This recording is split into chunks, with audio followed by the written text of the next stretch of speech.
Buenos días, estimados televidentes de nuestro programa Poder Ciudadano, programa oficiado por la Casa del Ciudadano del Perú y por Cumbre TV.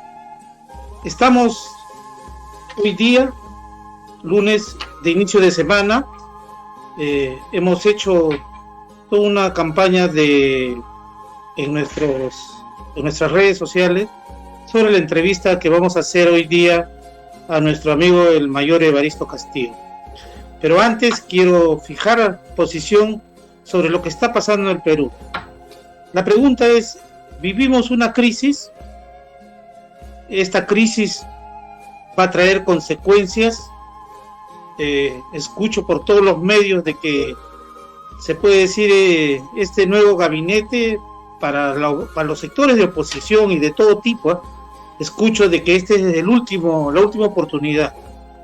Yo creo de que esta gente anda un poco desvariada o está en otro país, ¿no?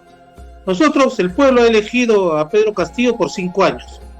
La Constitución no dice que debe ser un tipo inteligente o con coeficiente de inteligencia superior a 180. Entonces acá exigirle que por eso lo van a vacar, o cinco entre comillas grandes abogados de los carteles políticos que existen, ¿no? Como Lourdes Flores, como Fernán Altuve, como incluso este abogado que fue un hombre de izquierda, Ángel Delgado, o otros dos abogados más. 5 personas firman una solicitud de declarar vacante por traición a la patria a Pedro Castillo. La verdad es que el haber dicho en un programa de que consultaría al pueblo sobre darle mar a Bolivia sin especificar si le da soberanía o no, él no ha dicho absolutamente nada de eso. Y cuando tenemos antecedentes que 2 presidentes ya le han entregado mar a Bolivia y le han ampliado por 99 años, en verdad yo a estos 5 abogaster les diría, ¿no? Porque todos son defensores de grupos de poder económico acá en el Perú. Ellos estarían incentivando, por un lado, la vacancia, por otro, y declarándolo todavía traidor a la patria. Miren ustedes, hasta ese extremo la señora Lourdes Flores, para mí una abogada sinvergüenza, ¿no? Para decir esto hoy día en canal que le he escuchado. Están haciendo una tenaza. Por otro lado, el Congreso, que no ha querido al gabinete Héctor Valer, ¿no? No le ha querido, se puede decir, dar el aval, y por eso es que ha traído como consecuencia su renuncia y todo ello, lo que ha producido. Pero esto es normal de que un gabinete sea aceptado o no por el Parlamento, y es constitucional incluso que nuevamente haya otro gabinete. El hecho, puede haber muchos gabinetes. ¿Quién dice que esto se puede decir, tiene un tiempo o tiene una cantidad determinada que puede hacer uso, y si no, lo votamos al presidente? Algo así viene diciendo la clase política, que anda bien desubicada, en verdad, ¿no? Lo que pasa es de que hasta ahora no asimilan la derrota electoral que tuvieron hace 6 meses, asimismo no asimilan que ellos ya no son gobierno ahora, ¿no? Ahora gobierna el presidente Pedro Castillo, aliado con algunas fuerzas políticas también, y que de alguna otra forma, por resultado, nuestra economía sigue estando bien, ¿no? Con algunos problemas, pero evidentemente no estamos en una crisis económica que el pueblo pues repudia a su gobernante o al gabinete. Yo veo la verdad un extremismo verbal de parte de la clase política, ¿no? Bueno, esto lo dejo ahí porque va a ser parte del debate con el mayor Evaristo Castillo. Quiero manifestarles de que mi entrevistado de hoy no es un NN, sino es un militar, un patriota, ahora civil, pero que en el momento que había que fajarse, que había que luchar, él lo hizo. Año 92, después del 5 de abril del año del golpe que dio Fujimori y de Varia Hermosa, él salió a la prensa a manifestar y denunciar de que en el ejército, sobre todo en la zona donde él está, se traficaba con droga, los helicópteros se llevaban la droga y que había pues una participación de generales y militares ligados al narcotráfico. Eso lo hizo y él, esta denuncia que él hiciera, yo recuerdo haberlo leído en el periódico La República, que en ese tiempo Gustavo Mómez le dio casi toda la revista Domingo para que denunciara. Lo supo hacer en su momento, no se quedó callado a comentar y evidentemente Montesinos le hizo pagar con creces esta, se puede decir, insolencia entre comillas, ¿no? Persiguiéndolo y tratando de asesinarlo, como lo ha denunciado en un libro hace poco un ex miembro oficial de la Guardia Civil, ¿no? Entonces, lo que yo observo es de que Evaristo ha sobrevivido, fue asilado por Naciones Unidas en España para salvaguardar su vida y la de su familia, ya que la persecución era, la consigna era matarlo, y había incluso le habían puesto precio a su cabeza. Evaristo es un hombre, un luchador, ¿no? Un luchador, un político también muy serio, y creo de que él hace tiempo debió ser un buen candidato a la presidencia de la República, pero la construcción de partidos siempre ha sido un problema que se ha tenido, ¿no? Pero yo creo que en esta etapa es superable. Con esto quiero manifestarles de que hemos hecho en producción una pequeña sinopsis de su vida, y hay que también resaltar que su padre de él, el mayor Evaristo Castillo Uribe, fue un vencedor de las guerrillas en el año 65. El mayor Evaristo Castillo en diciembre ha hecho un libro sobre estas acciones y se ha develado en un busto en la Escuela de Comando de nuestro ejército peruano, dándole pues se puede el reconocimiento histórico político al mayor Evaristo Castillo Uribe. Se ha develado, como les dije, un busto y se ha puesto una placa en la Escuela de Comandos, ya que él fue un forjador de la Escuela de Comandos. Entonces, Evaristo no es, como les dije al comienzo, un NN, un cualquiera, ¿no? Él es un patriota, un hombre que abrazó también el ideal de su padre de servir a nuestra patria y se enroló en el ejército y en la escuela de oficiales, y fue un hombre que tuvo una carrera pristina, una carrera se puede decir acelerada, y cuando era mayor del ejército fue becado para que estudie en varias escuelas políticas a nivel internacional. Particularmente nuestra producción de nuestro programa ha hecho una sinopsis de su vida que la queremos compartir a nuestro público. Entonces vaya al público de Lima, al público del Perú y al mundo globalizado que nos ve, sobre la vida del mayor Evaristo, hacer una introducción antes de presentarlo. Mayor Ejército Peruano Evaristo Castillo Ast. Nació un 20 de abril en el distrito de Iquitos, provincia de Maynas, región Loreto, Perú. Siendo sus padres el mayor Ejército Peruano don Evaristo Efraín Castillo Uribe, héroe de la pacificación nacional y vencedor de las guerrillas de 1965, y doña Inés Yolanda Ast Vargas, mujer de familia tradicional de origen ítalo-portugués. Por la profesión de su padre, vivió su infancia viajando y estudiando en diversas localidades del interior del país. También estudió en la ciudad de Buenos Aires, Argentina. Adolescente ingresa al Colegio San Miguel y luego al prestigioso Colegio Militar Leoncio Prado, Callao, donde concluye sus estudios secundarios. Ingresa en 1972 a la Escuela Militar de Chorrillos, en Lima, Perú. Egresado del Colegio Militar Leoncio Prado, promoción XXV. Oficial del Ejército Peruano, promoción Juan Bautista Zubiaga. Mayor de Infantería. Estudios realizados. Curso de paracaidismo, Escuela de Paracaidistas del Ejército. Curso de contrasubversión, Escuela de las Américas, Panamá. Curso contrasubversivo Escuela de Comandos. Curso básico de Infantería Escuela de Infantería. Curso avanzado de Infantería Escuela de Infantería. Curso de Operaciones Psicológicas Escuela de Operaciones Psicológicas. Curso de Guerra Política Escuela Fuxing Kang Taiwán. Puestos ocupados. Comandante de Sección de Infantería. Teniente instructor del Batallón de Cadetes de la Escuela Militar de Chorrillos. Comandante de Compañía de Infantería. Jefe de Sección de Personal Estado Mayor de Batallón de Infantería. Jefe de Sección de Inteligencia Estado Mayor de Batallón de Infantería. Jefe de Sección de Logística Estado Mayor de Batallón de Infantería. Jefe de Sección de Instrucción y Operaciones Estado Mayor de Batallón de Infantería. Jefe de Sección de Asuntos Psicosociales Estado Mayor de Gran Unidad. Auxiliar de Operaciones Estado Mayor de Gran Unidad. Auxiliar de Inteligencia-Estado Mayor de Gran Unidad.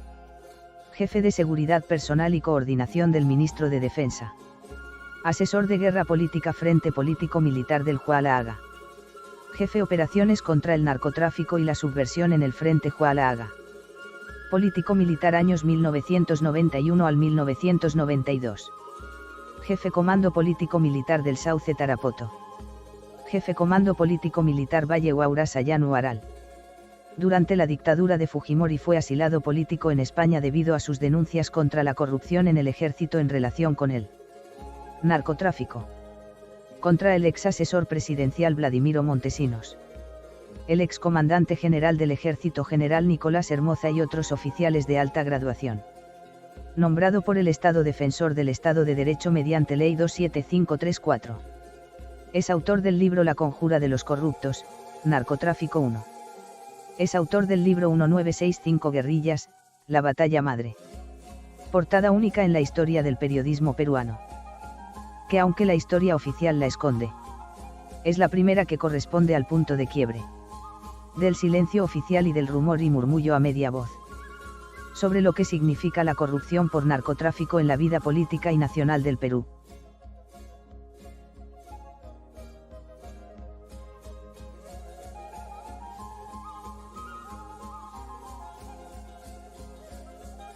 Mayor Ejército Peruano Evaristo Castillo Ast.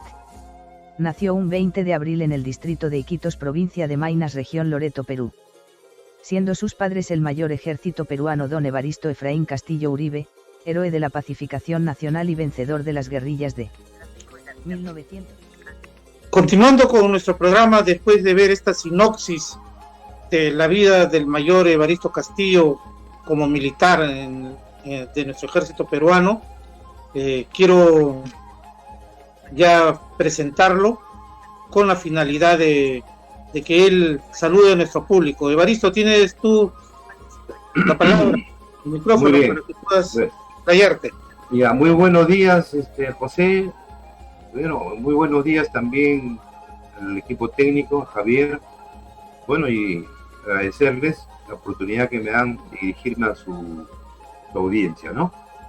Y también agradecer a la audiencia, a todos aquellos ciudadanos que tienen la voluntad de escucharnos, porque demuestran pues que están interesados no por nosotros, sino por el futuro del país, ¿no? Yo creo que todos los ciudadanos tenemos la obligación de dedicarle tiempo al futuro de la patria, más que al futuro al presente, ¿no? Porque como yo siempre he dicho, el pasado está ahí, ¿no? No hay que olvidarlo para que no se repita, para mejorar las cosas. El presente es lo que realmente importa. El futuro nunca llega, ¿no?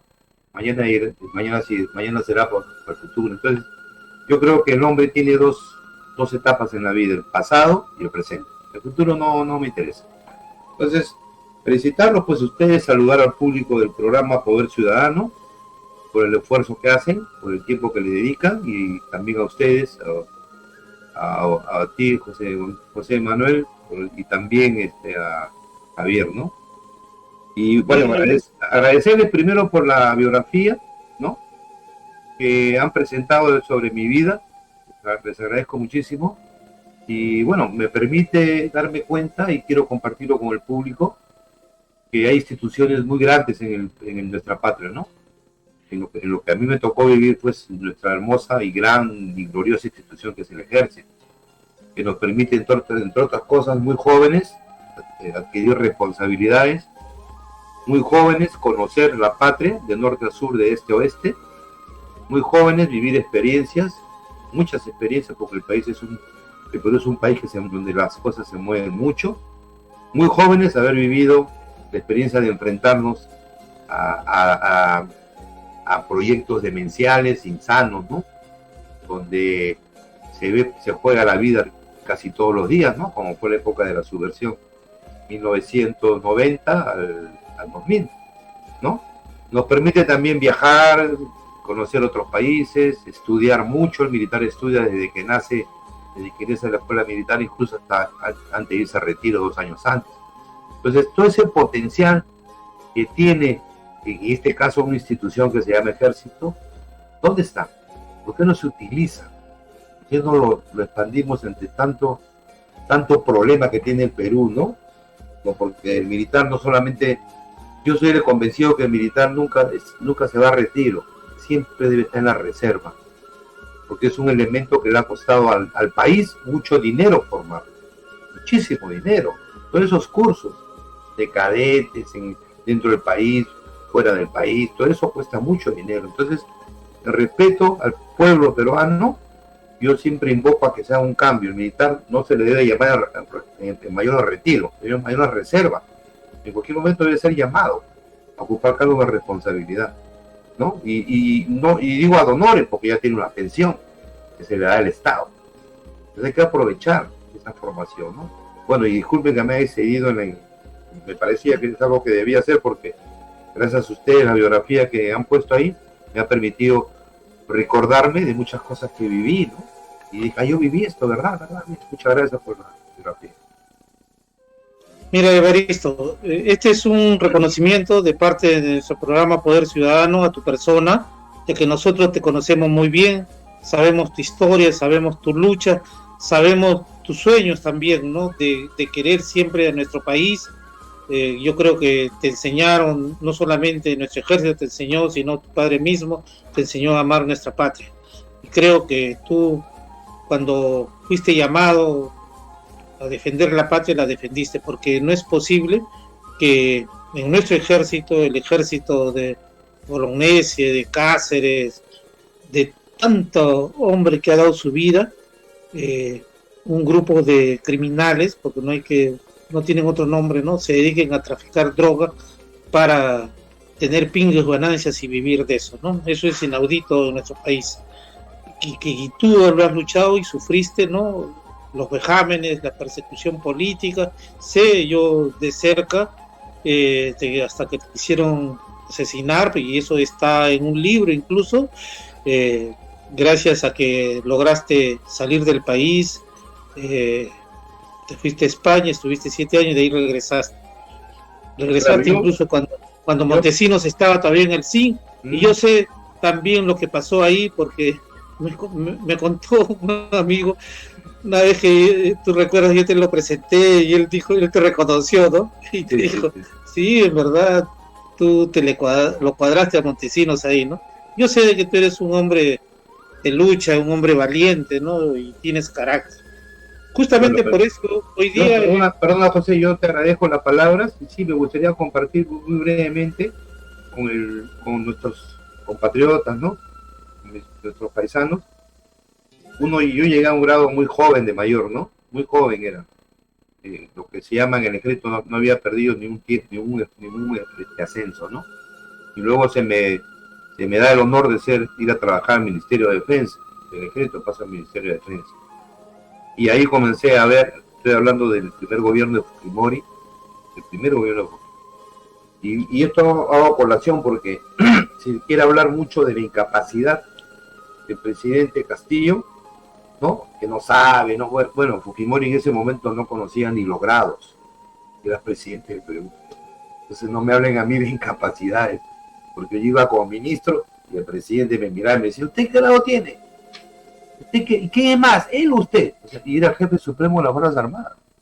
Entonces no me hablen pues, de los presidentes capacitados, que hay que ser muy capacitado, ¿no? Porque es una desgracia que un presidente, jefe supremo de las Fuerzas Armadas, no sepa ni siquiera los grados. Entonces, pero más que eso, la experiencia de vivir ahí y ver pues el manipuleo que hacía de Vladimiro Montesinos de unas Fuerzas Armadas, ¿no? Cómo la sometió, ¿no? Por medio de preventas y un montón de temas de corrupción que ya todo el país sabe. Pero luego lo peor es ir al Alto Guayaga, zona altamente conflictiva por el tema del narcotráfico, y descubrir un montón de cosas que son ciertas. Es verdad. Yo no lo digo yo, lo dice un montón de gente. Yo lo único que hice es solamente sacarlo y decir, oiga, esto pasa, hay que pararlo, ¿no? Claro, la gente tenía temor a perder su carrera, a que persigan a su familia, a que lo quieran asesinar, todo lo que hicieron conmigo, ¿no? Entonces, eso pasó, eso es cierto. ¿Y quién fue? Fujimori y compañía, los que hoy en día quieren nuevamente detentar el poder. No tienen escrúpulos para nada, no lo tuvieron. Ahora, peor aún, menos los tienen, porque tienen mucho poder económico y un espacio político muy fuerte. Entonces, mucho cuidado con lo que le puede pasar a Perú. A veces mejor es que continúe nuestro presidente Castillo, que todos los hemos elegido, aunque no hayamos votado por él, el país lo ha elegido, es una realidad. Y no puede venir alguien a usurpar el poder por un montón de cosas que luego vamos a comentar. Entonces, ver que uno como oficial cumple con su deber, con su obligación de denunciar, está pasando esto, cosas muy graves, tropa cargando droga, bases militares dando protección a los cárteles internacionales de la droga. Estamos hablando del cártel de Medellín, del cártel de Cali, estamos hablando de este famoso narcotraficante que le han hecho una película, Escobar. Estamos hablando, pues mira de lo que estamos hablando, no se trata de cargar 500 kilitos, sino en esa época de esa película que está en Netflix, que seguro muchos la han visto, es mucho desierto. ¿Y quién aprovisionaba de pasta básica de cocaína a esos cárteles? ¿No? Sobre todo al Escobar, que era el poderoso. Nosotros, la Fuerza Armada, con helicópteros de nosotros, con tropa que cargaba la droga, nosotros. Los oficiales estaban ahí, no sabían qué hacer, porque de arriba venía la orden. Y de eso hay un juicio que está ahí paralizado. ¿Qué pasa con el Ministerio Público? ¿Qué pasa con el Poder Judicial? Claro, cuando se comenzó este juicio, Montesinos tendría todavía un gran espacio de poder, porque ejercía un control muy fuerte en el Poder Judicial. Todavía quedan algunos rezagos, pero que no sea muy importante. Entonces ese juicio se dilató, se manipuló, y era increíble. Yo lo he vivido. Cómo me persiguieron al extremo de decir que yo era miembro del MRTA y convocar al servicio de inteligencia de la policía en una reunión presidida por el ministro del Interior de ese entonces para ordenar que a mí se me elimine, o sea, se me asesine, diciendo que yo era un hombre infiltrado del MRTA y que yo sacaba armas del ejército y le daba al MRTA. Entonces, la orden era fingir mi asesinato, que había sido Sendero, o sea, la contraparte entre ellos, ¿no? ¿Y quién iba a hacer? El servicio de inteligencia de la policía.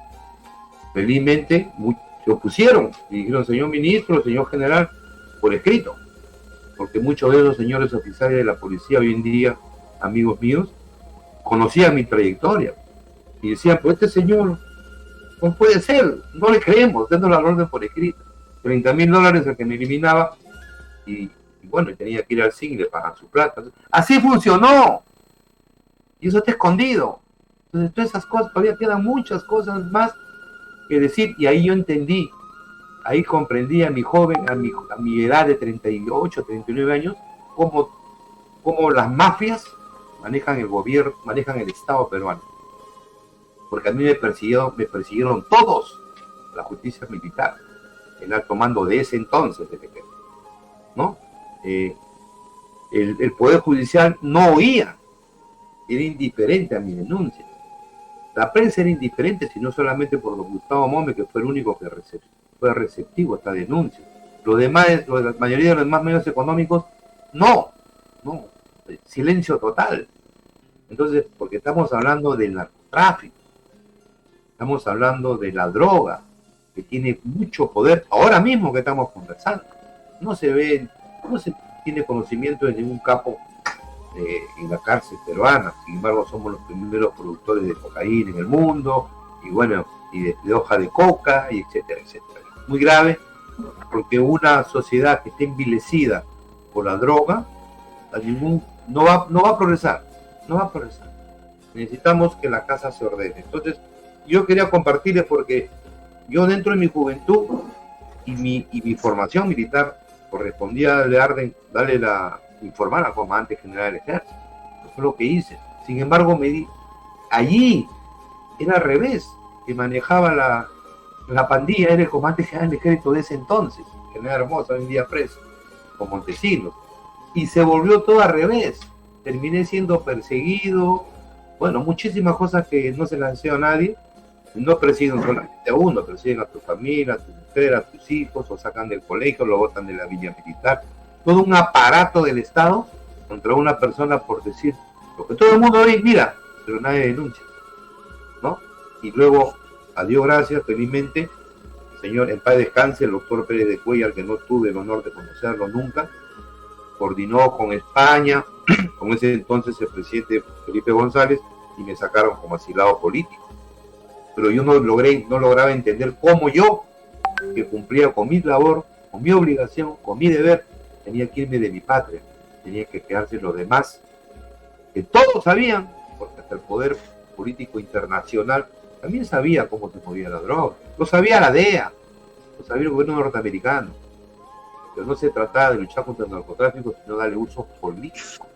Entonces ahí entendí que tenemos problemas muy serios de fondo, muy serios, porque no pueden las mafias enquistarse y manejar el Estado peruano como mejor les parezca, en ese entonces manejar una parte importante de la Fuerza Armada, ¿no? Y todos los poderes del Estado que tanto nos jactamos, ¿no? La democracia, la institucionalidad, no funcionan, no sirven, porque sirven a intereses, porque no sirven al pueblo peruano, que lo que quiere es una sociedad formal, decente, de oportunidades, donde podamos nosotros desarrollarnos y nuestra familia, en paz, con seguridad pública, con educación, transportes y un montón de cosas repetitivas que todos los días las hacemos, pero nadie se hace nada por mejorar.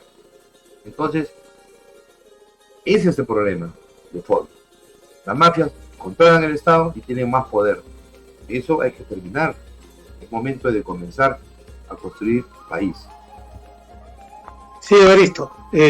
Yo solamente yo hice mención el libro, toda esta historia de que le pusieron precio a tu cabeza y todo eso está en el libro El sótano escondido de Salomón Soria, ¿no? Un oficial de la policía.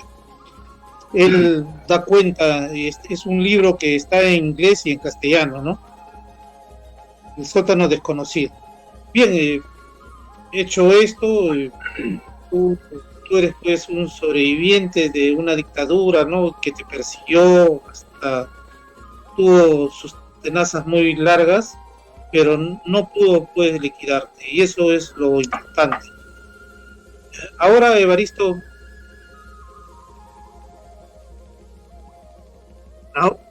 ahora vamos a entrar ya al tema que deseo. ¿Cómo ves la coyuntura actual? ¿Cómo ves la política? ¿Cómo ves al presidente Castillo? ¿Cómo ves a Héctor Valer Pinto, a quien conocemos también? En algún momento lo hemos conocido. ¿Cómo ves toda esta trifulca que ha pasado la semana anterior, ¿no? A hoy, que no tenemos premier? Se dice, ¿no?, que el próximo premier sería el ministro de Salud Ceballos, se dice que sería Roberto Sánchez, ¿no? Ha quedado ya, se puede decir, en el escritorio la posibilidad de que sea Roger Naja. Yo creo que el problema que estamos viviendo ahora, para situarnos bien, es un tema de un estudio profundo, rápido, como lo hemos hecho el día de ayer, anteayer, pero es profundo el tema, porque hay muchos, este es un problema, el Perú está viviendo problemas de fondo. El Perú, nuestra patria, es un país secuestrado, esa es la verdad, secuestrado por poderes que solamente tienen un objetivo, el dinero, nada más. No se habla del bienestar de la sociedad, no se habla del desarrollo productivo, no se habla de una sociedad de oportunidades, de una educación de calidad. No, donde hay progreso económico, uno pone la mano y hay mafias, sea la minería, sea el oro, ¿no? Minería informal, producción de oro informal, la pesca informal, el narcotráfico, la prostitución, el transporte en manos de mafia, la policía pagando por ascensos, en todos lados hay mafias. Dios mío, somos un país de mafiosos, ¿no? Esa es la tristeza y la desgracia del Perú. Somos un país que es muy rico. El problema del Perú es económico. Acá sobra dinero, pero también sobran inmorales, sobran sinvergüenza, sobran corruptos. Ese es otro problema. Entonces, el problema es que el Perú, donde vayamos, ¿no? Hay mucho dinero. La agricultura produce nuestro campo, nuestro mar, nuestros minerales, nuestra riqueza, la mano de obra productiva del peruano. El peruano es un hombre trabajador. Uno sale a las 4 o 5 de la mañana y la gente de Ancón llega hasta Villa Salvador a trabajar todos los días. ¿Sabes lo que es eso? Ese viaje de Ancón a Villa Salvador y después regresa a su casa en la noche. No, son lindos, los peruanos somos lindos, ¿no? Y después ves el anticuchero, el molintero, la pollería La Brasa, la gente se la busca, la consigue a punche. Sin embargo, el Estado peruano no existe. Y lo que hay ahorita es un país secuestrado y hay que reconocer que esta es una guerra. La guerra ya se declaró. Esta es una lucha no por el poder político, por el manejo del dinero. ¿Quién maneja el dinero? ¿No? Estamos viendo que la economía ya marcha a veces sola. ¿No? Antes tú decías, pues sí, pues el problema no es tan económico, porque está produciendo. Y eso que se han tirado abajo varios proyectos muy interesantes de minería, que deberían estar ya produciendo o trabajando para producir en 1 o 2 años mucho más riqueza. Entonces nos damos el lujo. Sin embargo, el Perú es un país que tiene un potencial económico interesante, importante. Por eso, el problema nuestro, repito, de fondo es moral. Y cuando digo moral, es de seleccionar a las mejores personas, no aquellos que dicen que son honestos, no aquellos que han demostrado que son honestos. Pues nuestra sociedad tiene tal crisis de valores que ya no vale con decir, tiene estos títulos, ¿no? Porque ustedes saben como yo, 4, 5, 6 presidentes procesados. Sin embargo, la señora Kengo, que tiene un montón de problemas de corrupción, sale a darnos lecciones, ¿no? Lecciones de exigir que se vaya un señor, porque dice ella que no sabe hablar, ¿no? Semejantes mafias. Esas son pandillas enteras, y pandillas bien estructuradas, que como tú antes decías, juegan en pared. Tú di esto, tú di el otro, tú di el otro. Ya sabemos quiénes son las personas y qué representan en el Perú. Ya sabemos, ¿no?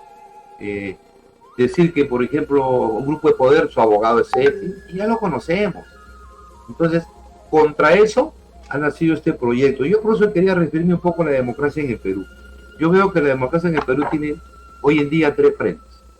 Un primer frente que es el proyecto neoliberal, el de siempre, el proyecto mafioso, que lo encabeza Fujimori. Fujimori es ahí el gran director y todo lo demás son sus acólitos, ¿no? Entonces, fíjese, en ese proyecto está pues el negociado de todo lo que es riqueza nacional. Todo.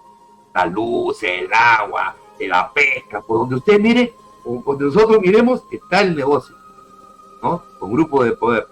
Y prueba está pues lo que la Fiscalía descubrió, porque las empresas privadas le dan millones de dólares a este partido, ¿no? El contubernio, ¿no? Contubernio debajo de la mesa, ponga a este, saca al otro, ¿no? El entrego de las riquezas naturales. Todas nuestras riquezas naturales están entregadas a poderes económicos extranjeros. Nuestra clase empresarial nacional ha sido desplazada y ninguneada. Está ahí, en una esquina, y son los poderes económicos de afuera que dejaron mucho dinero para entregarles pues a ellos estas riquezas. Y así por el estilo, ¿no? El país sembrado de mafias. Uno va a donde Hambre Betes, uno va al banco, uno va al préstamo, lo que uno va, siempre hay mafias. Mire cómo se roban mucho dinero de muchas personas en sus ahorros y nadie responde. Ese ninguneo también de los derechos civiles es preocupante. En el Perú el ciudadano prácticamente vive en sobresalto porque si puede poner sus ahorros de toda la vida y mañana se lo roban y nadie le responde. Dentro de 2 años le dicen a ver qué hace. Eso es, y después nos hablan de que vamos a ir, que somos un país candidato a la OCDE, ¿no? Que la OCDE sabemos que es un... Yo he vivido en Europa, he vivido 7, 8 años, ¿no? Y siempre donde he estado, siempre he estado al tanto, creo que me he preocupado por aprender y estudiar mucho. Estuve también en Estados Unidos, en Washington un tiempo. Bueno, ¿y por qué les digo esto? He estudiado en España, en un instituto de mucho prestigio, donde el rey de España es el presidente de ese instituto, ¿no? Salí número 1 en ese curso, creo que me he preocupado por estudiar. Y así por en Taiwán, también hice un curso de desarrollo de guerra política muy interesante. Entonces, creo que me he preocupado de eso. Entonces, y he adquirido la experiencia. Entonces he visto, he dicho, caramba, ¿por qué nos pasa esto? ¿Por qué nos pasa aquello? Y nos pasa pues porque hay ciertos poderes que negocian todo lo peruano. Entonces, volviendo al tema de la democracia, ¿no? Ese es un frente, el proyecto neoliberal, que allí está, que es el que tiene ahorita el país secuestrado. No tienen el poder político, pero tienen el poder económico, tienen el poder real, porque la economía es lo que mueve a la gente. Entonces hay una pugna ahí. Ahora, lógicamente, ellos no quieren el cambio de constitución, porque cambiar la constitución es perder el control de lo económico. Ese es el fondo del problema. Y en otro lado tenemos pues el otro proyecto del presidente Castillo, que es un poco lo que hemos vivido cuando hemos querido hacer algún cambio. El pueblo peruano vota por un ciudadano nuevo, por un proyecto nuevo, y este proyecto generalmente viene con un grave problema. Es un proyecto que no existe, Tenemos el caso de la familia de Humala. También era un proyecto que no existía, que era en lo cacerista, y después corría, y después se hizo nacionalista, y después un sancochao bravo. Pero el pueblo peruano vota de corazón por el cambio. El pueblo peruano no votó, en este caso, por Humala, votó por el cambio y contra Keiko, ¿no? O sea, el pueblo peruano es inteligente, vota por el cambio y vota contra la corrupción. Y en esa ceguera, no es una ceguera, no tenemos la culpa, porque el sistema que también defienden poderes oscuros nos pone ese modelo. El poder, la ley electoral, desgraciadamente nos condiciona. Votas por este o por este. El juego es perverso, porque el día que se diga que el voto es facultativo, ahí va a salir el verdadero presidente. Entonces, ese proyecto que se llama el proyecto Castillo es un presidente que llega al poder, nunca, no se lo esperó, y una de las pruebas es que ¿quién lo asesora? Su familia. De 6 asesores, 5 son familiares, porque no tenía proyecto, porque no termina de hacerlo. Ojalá logre elaborar un proyecto mínimo, pero es como Yantumala. Tampoco no se recuerdan acaso que habían pasado 6 meses y Humala salió en una revista diciendo me pellizco frente al espejo porque todavía no creo que soy presidente. O sea, habían puesto a la banda, tenía el poder, habían nombrado ministros y se seguía pellizcando. Oiga, por favor, ¿qué es esto? ¿No? Sin embargo, hoy en día al señor Castillo, pues, se le insulta y todo. Yo no soy partidario tampoco del señor Castillo, pero soy consciente de que nosotros lo hemos elegido, el país lo eligió, y tiene el derecho a gobernar. Bueno, y luego tenemos pues el tercer frente democrático. Fíjense que son aquellos que quieren un país diferente. Esa es la fuerza que está escondida y oculta, ¿no? Porque fíjense que en la primera vuelta, en la última, y esto ha sucedido en todas las elecciones, en el caso de que nos ocupa ahora, el presidente Castillo tuvo una votación, salió primero, segundo Fujimori, bueno, pero el peruano que no votó por nadie eran 8 millones. Eran 8 millones. Ese es el partido que ganó las elecciones. Porque la primera vuelta es la que dice que cuánto vale cada uno. La segunda vuelta ya sabemos que el voto anti-Keiko de siempre permite que Castillo llegue, pero no es que hayamos votado por Castillo, se votó contra todo eso que representa y personifica el fujimorismo, ¿no? Que ya lo conocemos. Entonces, la primera vuelta es el termómetro para nosotros. Ahí ganó el que no quiero a nadie, porque habiendo 20 candidatos, esos 8 millones que llevaban, porque el segundo llegaba a 3 millones, o sea, que le doblaba. Esos 8 millones de peruanos que somos nosotros, que tenemos un cambio real. Somos los que realmente tenemos que hacer algo, no sé, yo creo que es importante. Pero Evaristo, dime. Evaristo, mira, tú que hablas de este tercer grupo de 8 millones, no tiene representación política, no tiene una expresión política. O sea, en la sociedad peruana, o sea, siempre va a haber gente que no va a votar. Uno, porque le dice no a todo, ¿no? O sea, hay un fenómeno político que está muy de moda hoy en día que se llama alpinchismo, ¿no? Que llega al pincho todo, o sea, ni los políticos, nada, o sea, el joven o ya personas maduras, no les interesa, ¿no? Entonces, porque el sistema de alguna u otra forma también te lleva a que tú tomes esta opción, ¿no? Yo, en la medida que no exista una representación política, antes, por ejemplo, Sendero salía a decir no votar, ¿no? Y había pues 2 millones, 3 millones que no votaban, como ha sucedido en estas últimas elecciones, pero no es porque Sendero ha dicho no voten, ¿no? Sino ya la gente parece que por el miedo a la pandemia, ¿no? Porque se ha hecho en plena pandemia el proceso electoral. Y hay factores que explican que estos 8 millones, pero lo que sí debemos resaltar es que en la segunda vuelta el que tuvo 8 millones fue Pedro Castillo, 8.470.000 votos. O sea, es el presidente más votado de toda Latinoamérica, porque ningún presidente, incluso el chileno ha ganado con 4 millones y pico, por si acaso hace un mes.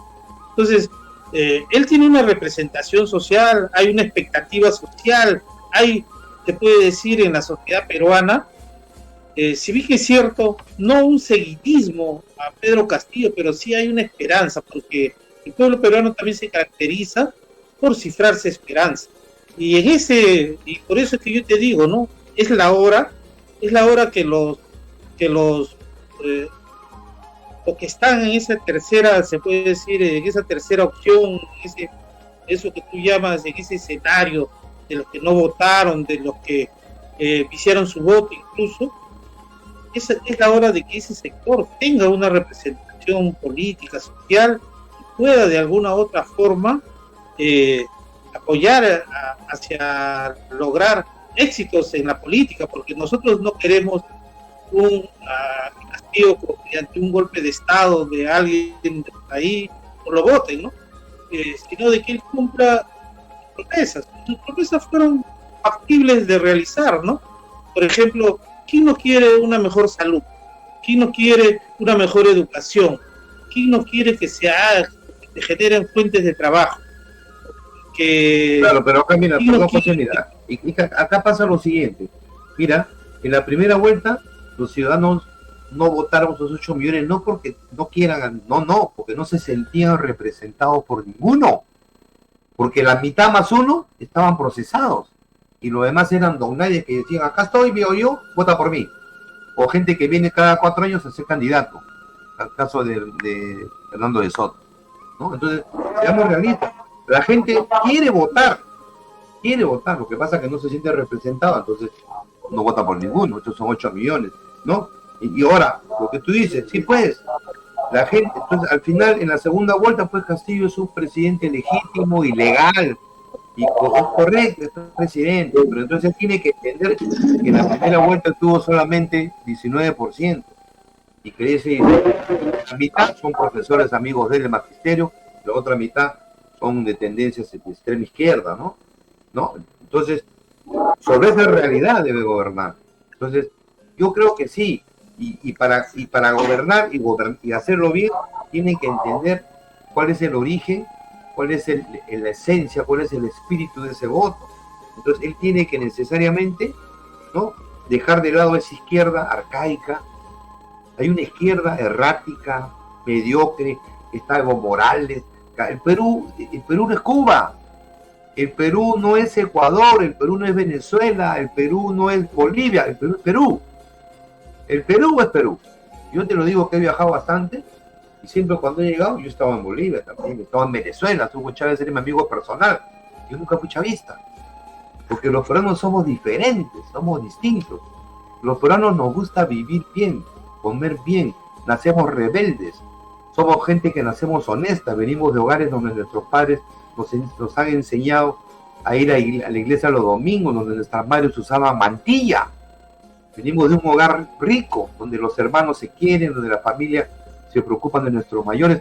Nosotros no somos como ellos, no somos mejores, porque no soy nadie para decir si somos mejores o peores, pero sí somos diferentes y somos muy buenos.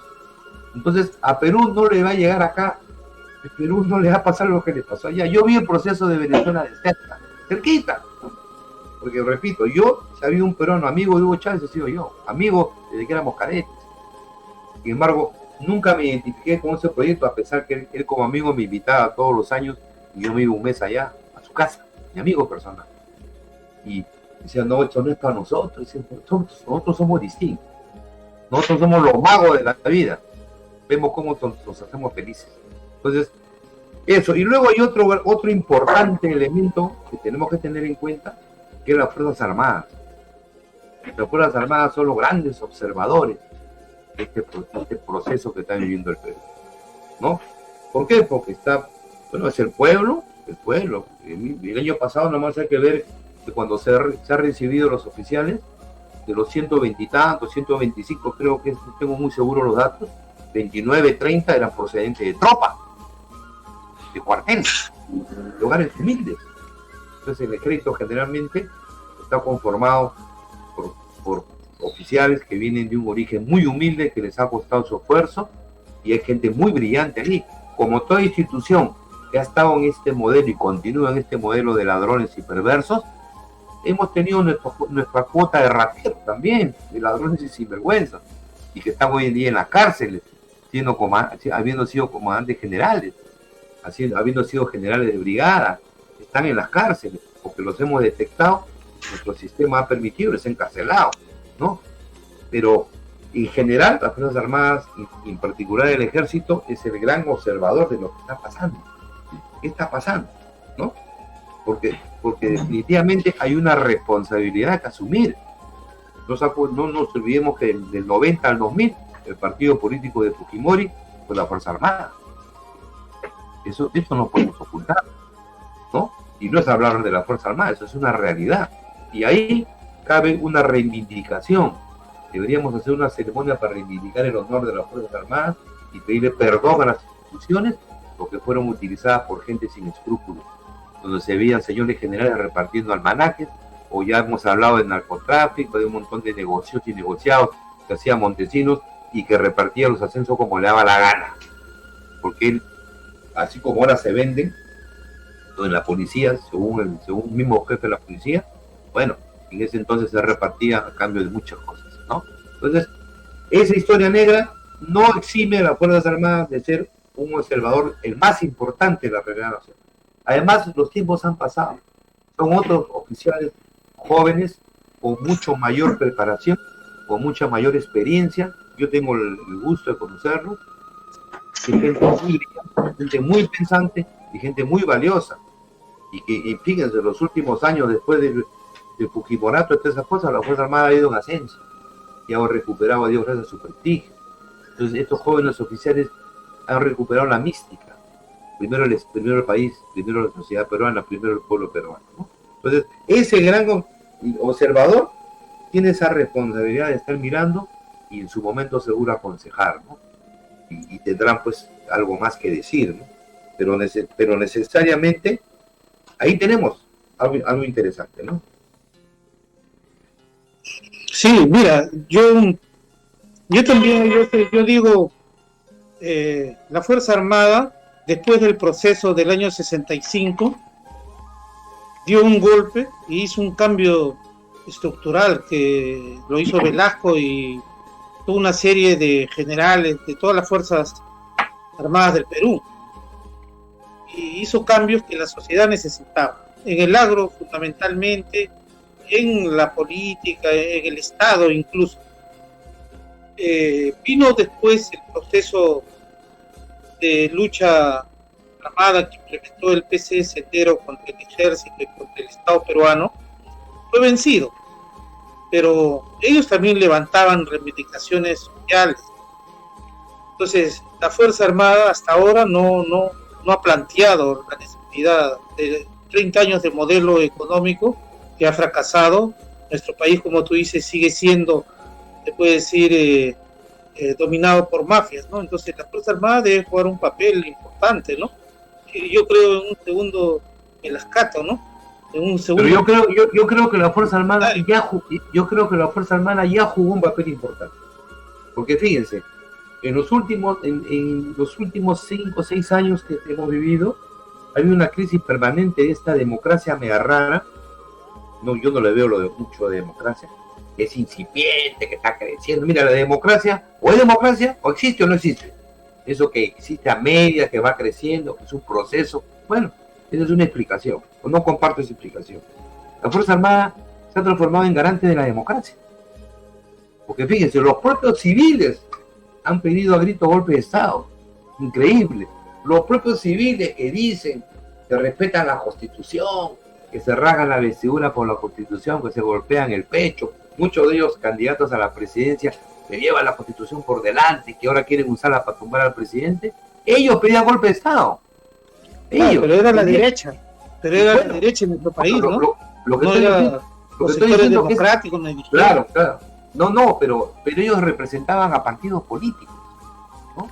Inclusive hubo una carta de 80, 90, 100 personalidades, entre ellos muchos generales o militares retirados, pidiéndole al comandante general del ejército, al jefe del comando conjunto, que dé un golpe de Estado. Imagínense, de lo que llegamos. Entonces, ¿qué democracia defiende? ¿Qué constitución defiende? La de ellos, los intereses de ellos, ¿no? Y entonces, ¿qué ha pasado? Que contradictorio que al final las Fuerzas Armadas, que antes se le acusaba de golpista, hoy en día se ha constituido en la garante de la garantía de la democracia. La continuidad de la democracia hoy en día se la demos a las Fuerzas Armadas. A un general como Astudillo, que fue insultado, vapuleado, le han dicho de todo, y se mantuvo.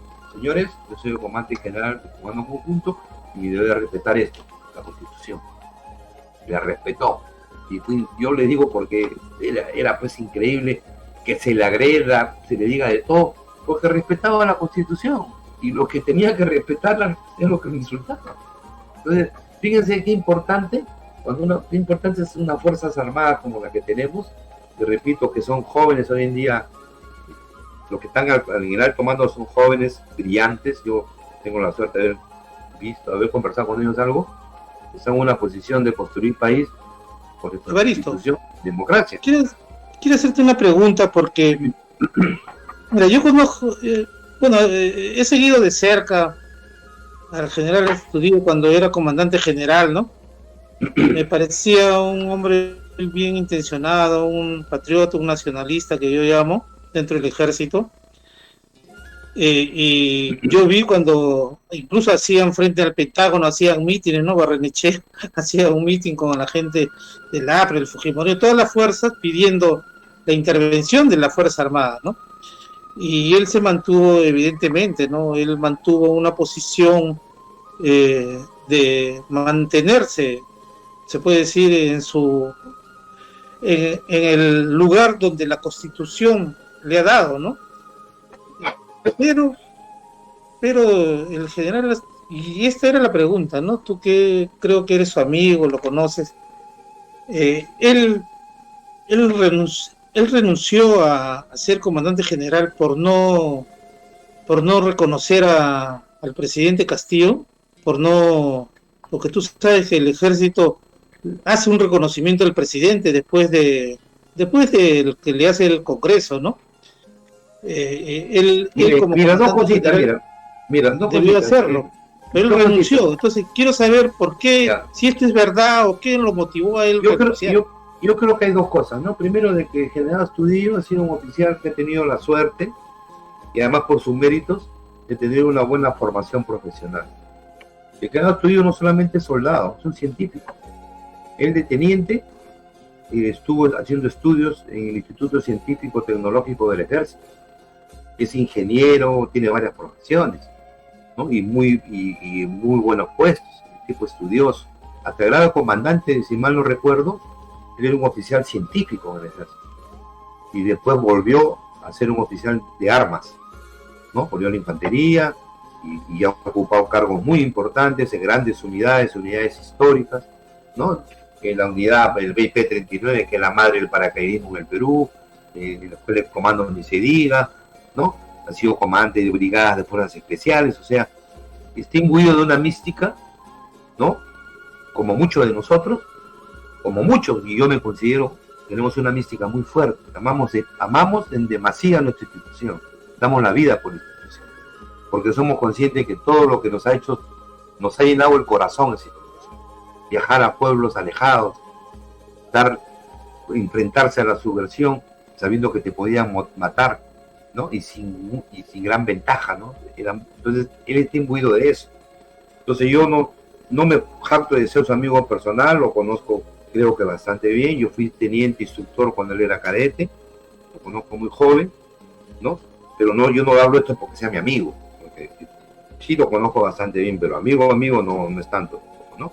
Pero sí he visto su actitud y su comportamiento público, ¿no? Ahora, el ejército en el tema de la pacificación nacional ha sufrido mucho.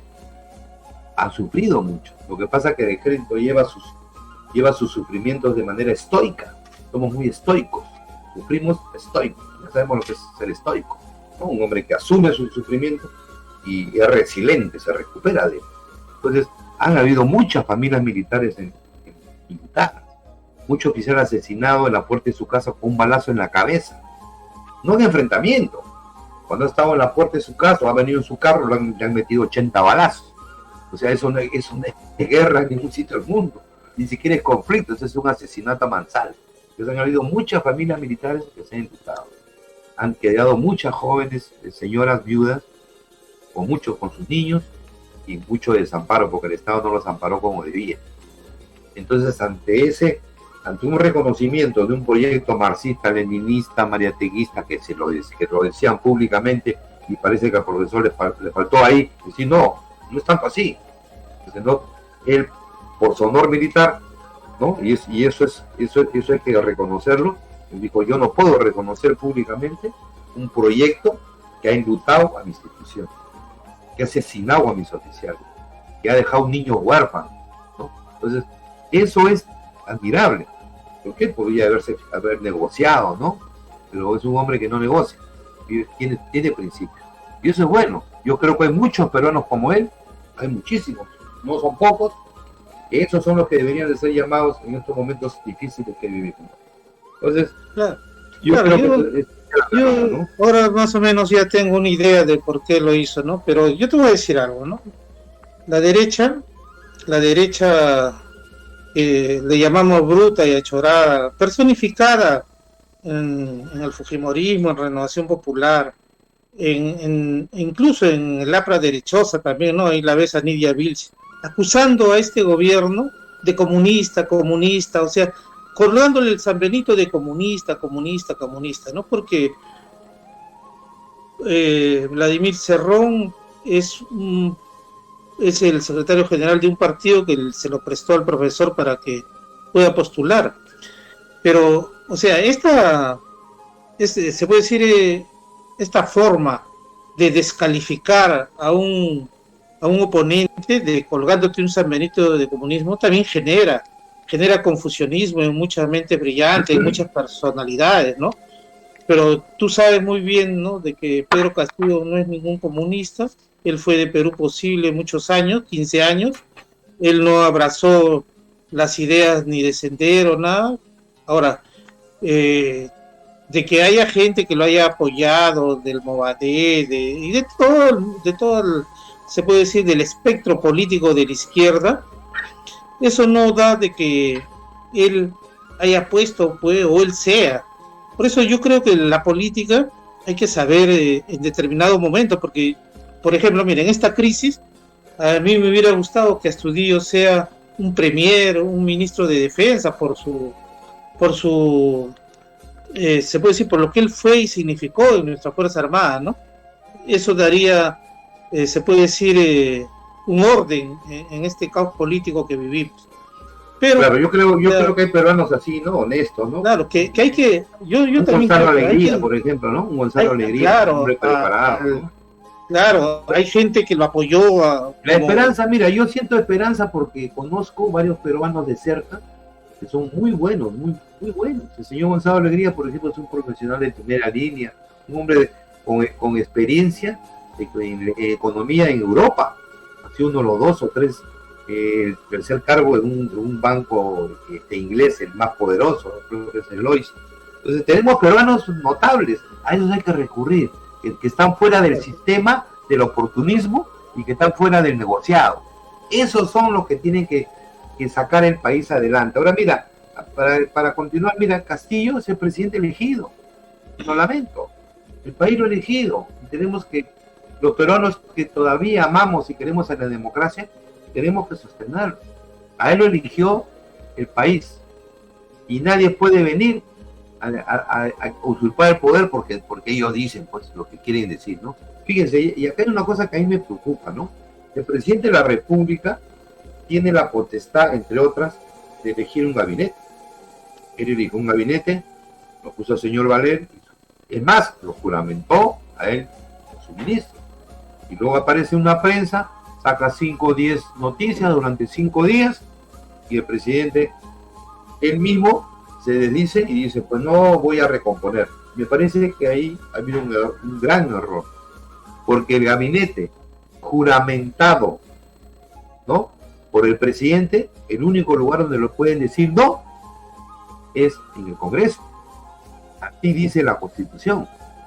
Yo no puedo opinar como Congreso de que no me gusta, entonces por eso me lo cambian. Y el presidente dice, ay, sí lo voy a cambiar. Me parece que eso debilita mucho la democracia, porque según el juego democrático, según la Constitución, según el juego de poder, yo, presidente, nombro mi gabinete. Y si a ti no te gusta Congreso, allá me lo tumbas con argumentos. Y yo no puedo salir a decir, no, como la prensa dice, como me dice, yo no estoy defendiendo a Valer, por si acaso, no estoy defendiendo. Pero lo que quiero dejar claro es que el campo de batalla es el Congreso, no era la prensa. Y además, yo no entiendo cómo es que yo como primer ministro ya juramentado le mando al Congreso, deme fecha, y el ministro no te voy a dar fecha porque no me gusta.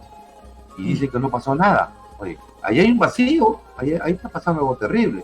Porque ahorita eligen otro parlamento, otro gabinete, y puede decir, tampoco le puede gustar al Congreso. Y dice que o a la prensa.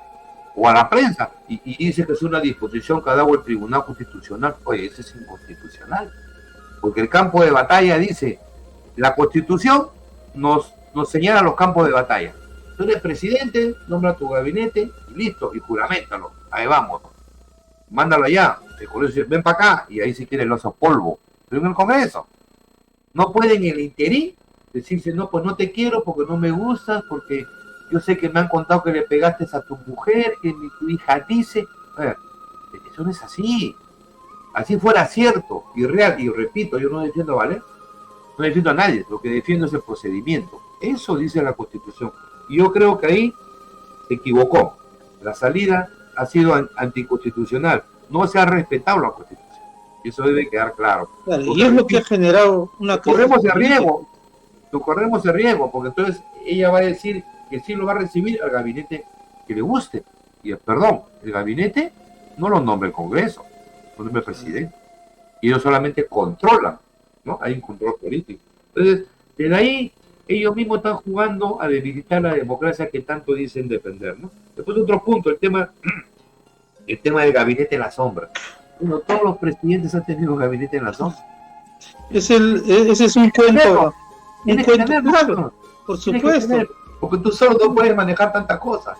Tienes que tener un gabinete en la sombra. No, ahora, no es gabinete en la sombra, sino es un gabinete de asesores donde el presidente consulta, ¿no? Porque ellos no aprueban leyes, ellos no se llama, no dan leyes, ¿no? Bueno, yo creo que le dirán gabinete porque le dirán, oye, tu asesor, veme tales sectores, tales sectores, entonces le llaman un gabinete en la sombra, que es válido, al contrario. Claro, oye, Fujimori lo tuvo Alan García, lo tuvo hasta claro. Paniagua, tuvo sus asesores. Oye, yo cuando escucho ayer, por ejemplo, media hora de programa a mostrarles quiénes son los asesores, si ellos fueran el poder detrás de las cosas, queriendo inculcar en la mente del televidente de que acá hay un gobierno oscuro, un gobierno de una dictadura, de un gobierno comunista, utopía, ¿no? Como lo dicen, ¿no? Oiga, esto la verdad, cuando yo analizo, me da risa, ¿no? Y yo le digo acá desde nuestra cámara, desde nuestro espacio político, le decimos al presidente de que él continúe, ¿no? Él continúe haciendo que respalde sus propias decisiones que él toma, ¿no? Yo lo veo a un presidente, pues, que está en base a periodicazos se pone a temblar, y eso me parece que genera crisis política y crea lo que es peor, vacíos políticos, ¿no? Acá, por ejemplo, y que la lucha por la lucha por el poder económico, creo que ya está clara, claro. Acá, fíjate, hay dos cositas que quería decirte. Yo creo, como tú, que decías al inicio, yo creo que ya no hay espacio. ¿Por qué? Ya no hay espacio para mucha maniobra política. Yo creo que ya en los momentos difíciles que nos tocarían vivir, ¿no? Y creo que no me equivoco, es el Congreso y los poderes económicos, los poderes fácticos, ya están en una sola línea. Vacar al presidente. Vacarlo sí o sí. De ahí viene pues, que en entrevistas traición a la patria, que porque, mira, el gobierno peruano nunca ha dado soberanía a todo lo que ha otorgado los países vecinos, jamás. Y Tiwinsa, ¿ya? Ni el mar que ha dado en hilo, siempre ha dado cesión de uso. O sea, yo te lo cedo para que tú lo uses, pero no tienes la soberanía, es mía. En eso, entonces, esa es otra gran mentira, ¿no? Que se ha manejado, ¿no? Entonces, la cosa es muy clara, cesión de usos es una cosa y soberanía es otra, que la mantenemos como Estado peruano, ¿no? Eso que quede claro. Y sin embargo se agarran de eso que porque el presidente dijo, traición a la patria. Es muy voluble, eso no va a pasar a mayores, pero ya va a generar lo que quieren, pues, ¿no? Malestar, ¿no? Pero el presidente está regalando territorio. Yo tampoco defiendo al presidente, pero yo sí lo invoco a que corrija. Tiene que corregir muchas cosas. Yo creo, ojalá tenga él la suficiente claridad de llamar asesores importantes, que los hay, repito que los hay, y poner ministros que vean por el Perú. No es el momento del comunismo en el Perú. Ojalá algún día, y si así la vida lo permite, habrá un gobierno comunista, como lo ha habido en Francia, como lo ha habido en Brasil, como lo han habido en países que, bueno, pues, que hoy en día son potencia. El comunismo no es malo, es el tipo de comunismo que quieres practicar. Ahora mismo en España hay varios ayuntamientos comunistas que son muy buenos. Sin embargo, el comunismo en el Perú no ha llegado a su momento. El comunismo en el Perú requiere de mucho, de mejorar mucho, de modernizarse mucho, de aprender. Los tiempos han cambiado. ¿Ya? Los tiempos han cambiado. ¿No? Entonces, nosotros tenemos que ver de que no hay doctrina mala, pero hay doctrina que ya está en desuso, ¿no? Eso es importante, ¿no? Listo, la gran desgracia de nuestro país es que no somos nación aún. Somos un proyecto de nación y no se ha consolidado, ¿no? Por eso es que no puede, acá en nuestro país, gana un comunista. ¿Por qué los partidos comunistas no se legalizan, no? Al toque son reprimidos. Recuerda la Constitución del año 32, que estuvo vigente hasta el año 77, que prohibía a los partidos comunistas, ¿no? Entonces, hoy el mundo ha cambiado. Yo creo de que incluso el propio jurado hace 2 o 3 años le impidió a Movadé inscribirse, ¿no? Habiendo sido reconocido como la mejor organización que había presentado sus firmas en una forma sin falsedad, también habían presentado sus firmas, ¿no? Yo conversaba con un amigo general, creo que tú también eres tu amigo, general Barrante. Él me decía que yo hubiera sido miembro del jurado, pero yo le hubiera dado, porque así conocería quiénes son los integrantes del Movadé, dónde está su organización, y todo sería legal, ¿no?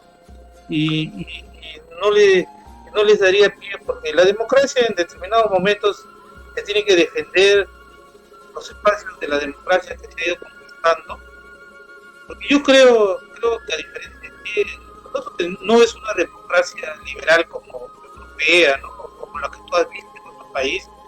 La democracia es tan incipiente que en estos momentos fue periódico que determina quién es el presidente o quién saca al presidente, ¿no? Entonces, eso porque es una democracia imperfecta, ¿no? Porque acá tú ves los programas de William, de Beto Ortiz, de ahí, este señor que tiene su noticiero, ¿no? Te insultan así al presidente de una forma tal que si acá hubiera verdaderamente leyes y una verdadera democracia estarían presos estos señores, porque así como nosotros respetamos a cualquier persona y no podemos ofenderla porque no nos agrada, ¿no? Porque si no puedes no hay que bonito, ¿no? Que bajo el vivío de comunista, de incapaz, de inecto, te ponen pues calificativo N y traer abajo un gobierno. Yo creo en nuestro país necesitamos corte, necesitamos una democracia donde una vez alguien decía que casi implementar la democracia que hay en países del norte, que muchos de estos sinvergüenzas que Odebrecht les ha dado dinero, ¿no? Y dinero negro ahora lo sabemos, ¿no? Este Bertini, por ejemplo, está este empresario Giancarlo Bertini, que se ha entregado a la justicia luego desde el 2018 que se había desaparecido, ¿no? Se ha presentado y ahora va a ser testigo de cómo acopiaba dinero para entregarse. Yoshiyama le entregó $800,000 de Odebrecht, y eso lo ha dicho Yoshiyama, ¿no? Por eso es que este hombre estaba clandestino y ahora se ha presentado y bueno, que él hable va a decir de dónde venía el dinero y todo eso, tiene que decirlo. Y la que está pues más bien con un paso a la cárcel, y miren, en nuestro país, creo que tú lo decías anoche, el único país donde las denuncias, las pruebas están ahí, pero recién en diciembre se va a iniciar un juicio contra aquel Fujimori, ¿no? Esta es la democracia imperfecta que se vive en el país. Por eso yo te digo a ti, una pregunta te hago, ¿no? Ya que tú has referido a este tema, y muchas veces te he escuchado hablar incluso del defensor del SAR anticorrupción, de la figura, ¿no? Que en algún momento se pudo dar y ahora ya no existe. Tú que eres un hombre que ha vivido en España, que ha visto cómo ahí se dan, pues, cómo son las autoridades, ¿tú qué plantearías acá para el Perú, dentro de tu visión de hombre? ¿Qué es necesario hacer? Por ejemplo, todo el cono norte y el cono sur igual, los asaltos, ¿no? Los asaltos ahora te dicen en manada porque te vienen cinco, ¿cómo se llama? De estas mototaxis. Mototaxis, de cada que asaltan a una persona y se van, ¿no? Eso es lo que vemos ahorita. ¿La policía dónde está? La policía ha abandonado los espacios donde vive la comunidad. Yo creo que tú, como un hombre que yo sé que eres especialista en el tema de seguridad, ¿cómo ves este tema de la inseguridad que vive? Yo creo que nosotros en nuestras fuerzas policiales y nuestras fuerzas armadas tenemos gente que conoce mucho del tema y que maneja bien el tema, y que inclusive existe una serie de planes para tumbarnos la delincuencia en 5 o 6 meses.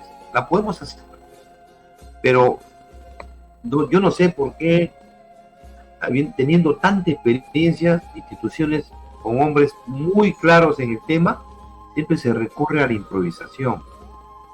Porque, por ejemplo, yo una vez vi un plan, y tú fui parte de la constitución de ese plan, que se decía que en Cañete, por hablar rápido del tema, se hacía un cuartel policial con 2.000 hombres, y en Ancón otro con 2.000 hombres. Hay espacios. Y luego, cuando se quería, se hacía rastrillaje, los de allá venían acá y los de acá iban allá, subiendo para los costados, para sacar todas las armas de las que están ahí haciendo daño al ciudadano. Eso se puede hacer, pero no les interesa hacer.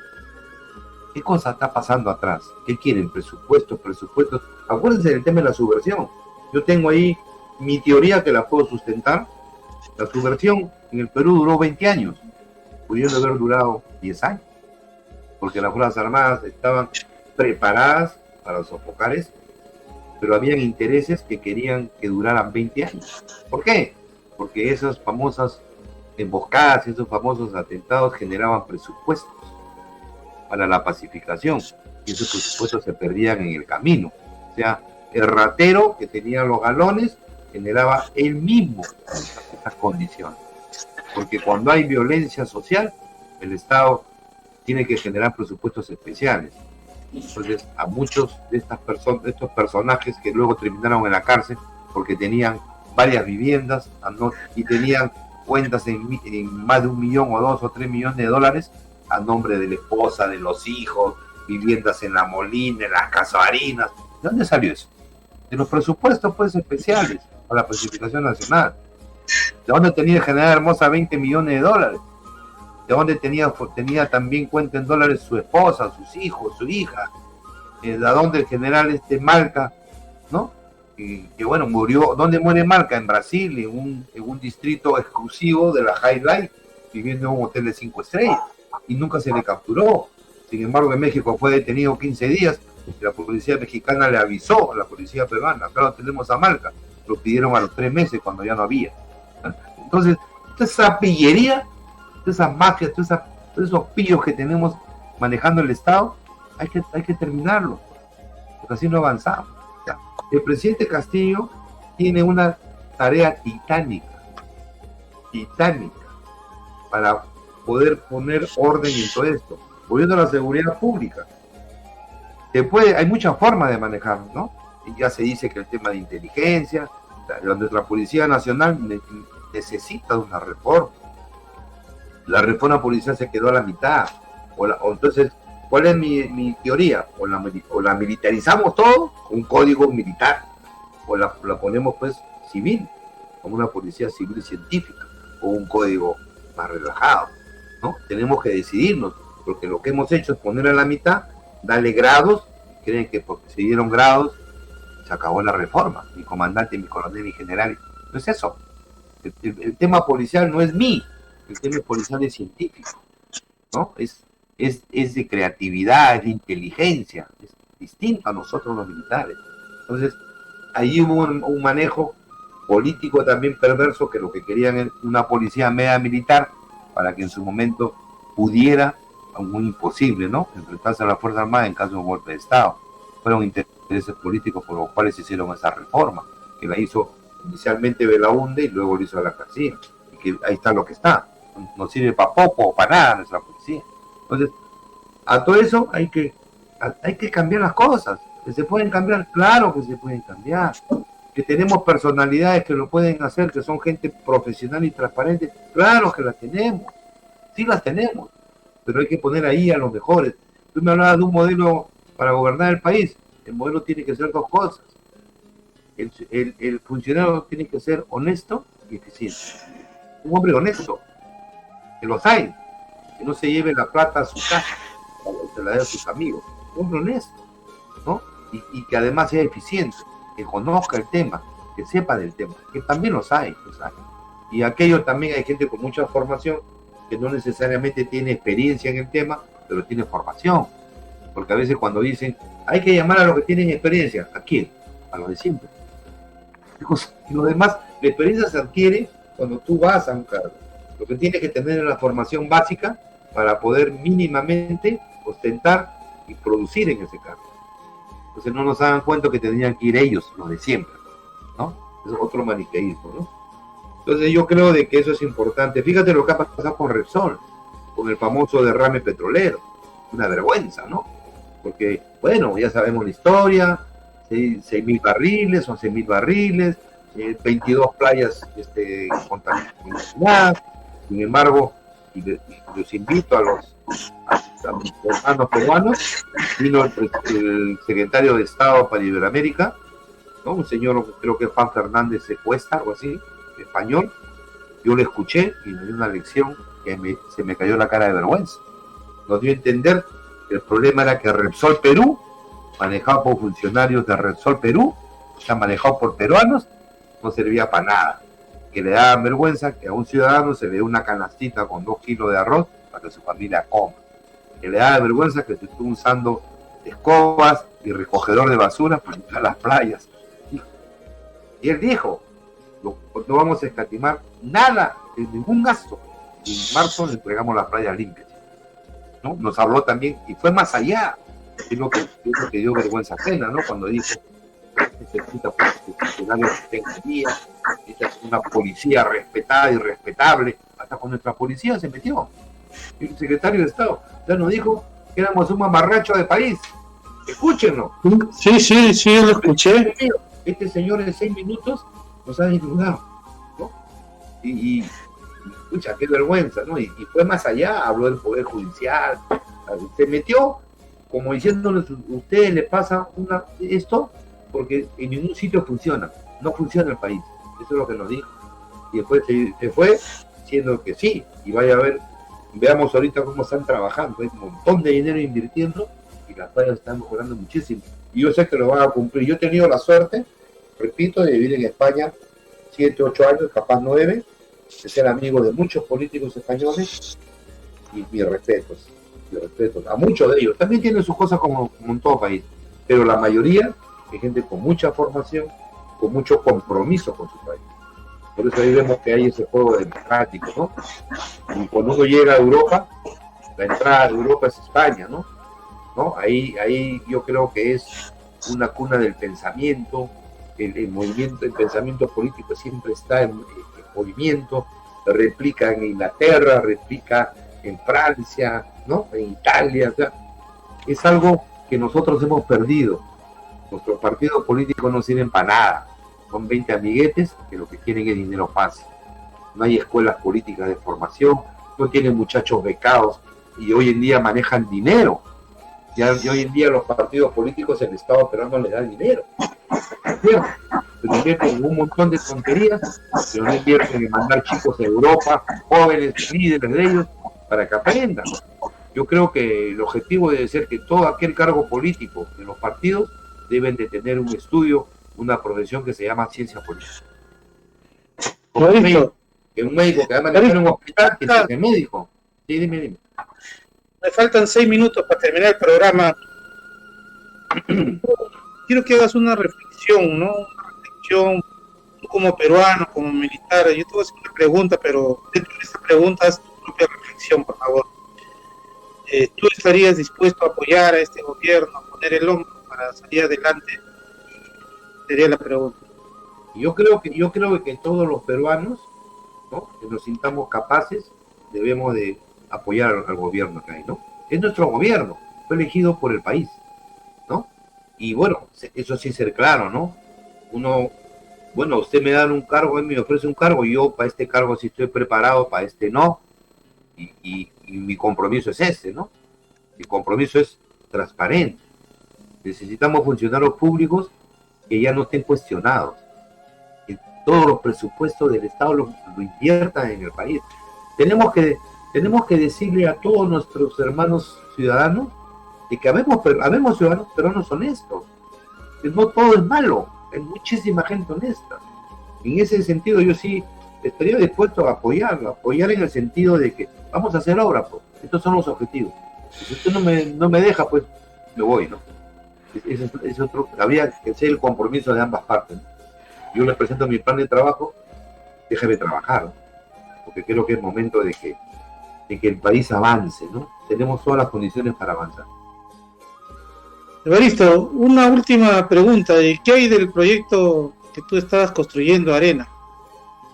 Bueno, Alianza Revolucionaria Nacionalista. Bueno, el proyecto Arena existe, está caminando, ¿no? Por lo que tú antes dijiste, es muy cierto. Tenemos el problema era pues la construcción de partido que cuesta mucho dinero. Tuvimos acercamiento de varios financistas, pero con fondos no, ¿qué te digo? No decentes.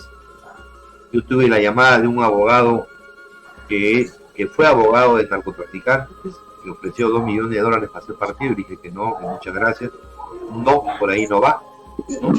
Era muy, te hablo de hace 5 años cuando había que juntar 800.000 firmas, ¿no? Ahora yo creo que con esta nueva ley que ojalá se termine de implementar es más factible, ¿no? Y habrá gente, ciudadanos honestos que pueden poner pues un dinero decente, 1.000, 2.000 soles, porque yo creo que si el origen es decente va a ser el objetivo y decente va a ser la finalidad. Si el origen es malo, lo que comienza mal termina mal, ¿no? Entonces por eso que yo siempre me he retraído en ese sentido, es decir, señores, hay en el partido Arena, hay muchos areneros a nivel nacional, hay muchísimos que exigen lo que tú acabas de decir, ¿no? Hay que hacer partido. Digo, sí, pero en condiciones normales, para poder exigir y poder cambiar, porque el cambio de la sociedad sí es un proceso. Tenemos que acostumbrarnos a que las cosas buenas son las que estén primando, ¿no? Alguna vez me dijo, lo malo cunde, lo bueno también cunde. Lo bueno también cunde. Cuando la gente ve algo bueno, también quiere imitar al hombre bueno, al hombre exitoso, al hombre que no le robó a su país, ¿no? Y no le hizo daño a su institución y que se mantiene incólume. Yo creo que en ese sentido, mi vida personal, yo agradezco mucho a mis amigos, agradezco mucho a Dios, ¿no? Porque a veces uno cuando pasa estos momentos tan difíciles mira al cielo, ¿no? Y bueno, no me arrepiento, soy un hombre feliz, estoy contento, sigo acá en la brega y bueno, encantado de ser peruano. Yo tengo nacionalidad peruana española y puedo irme mañana a vivir en España. No lo voy a hacer. Lo hice en ese momento porque me sacaron de Perú y por protección a mi vida, la cual a mí nunca me sentí yo a punto de venir a matar, pero sí, era cierto, porque uno no cree de que si uno ha recibido formación de tantos años, sea el mal el que va a hacer eso. No puede, al momento no se cree, después dije, no, así era. Claro, indigna, ¿no? Que el mal esté imperando, ¿no? Bien, Evaristo, yo quiero terminar este último minuto agradeciéndote en lo personal por tus declaraciones, por tu exposición, por haberte pues hablar al público sobre tus ideales que tienes. Para nosotros es un gusto haberte recibido, haberte entrevistado, y quiero invitar a mi público el próximo miércoles. Voy a hacer todos los trámites para tenerlo al doctor Roberto Borea Odría para hablar sobre el tema de la constitución, del momento constituyente y todo eso, ya que él es uno de los juristas más versados en este tema, ¿no? Ya tengo su teléfono, he logrado contactar, y el próximo programa, pues, el día miércoles, lo invito a las 11, y te doy el minuto final, Evaristo, para que te despidas de nuestro público. Ya, yo primero quisiera agradecer, ¿no?, la tribuna que me has brindado, invocar al presidente Castillo de que es el presidente constitucional de la República, que todos tenemos la obligación de respetar el cargo, respetar la institución llamada presidencia, y esperamos, ¿no?, todavía que él logre pues sacar adelante, ¿no?, este proyecto que se llama Perú, ¿no? Tenemos todo para ser un gran país. Es cuestión solamente de centrarnos un poco y trabajar, mucho trabajo, ¿no? Por ese lado. Y bueno, sí, pues hay una guerra interna que se llama pues el control del dinero, hay muchas mafias, muchas pandillas por todos lados, pero esa es su función, pues, ese es su trabajo, que abrace su trabajo con pasión, con intensidad y que gane, que logre victorias. Es la única forma de hacer país. Y luego agradecer al público de tu programa Poder Ciudadano, por tu paciencia, ¿no? Por hacer lo posible, por entenderme y por dedicar tiempo, ¿no? Tiempo valioso seguro para ellos en escuchar, ¿no? Muchas gracias, yo a ti, José, a Javier también, y bueno, que viva el Perú, ¿no? Que viva el Perú siempre. Que viva el Perú, Evaristo. Muy amable. Gracias, muy amable.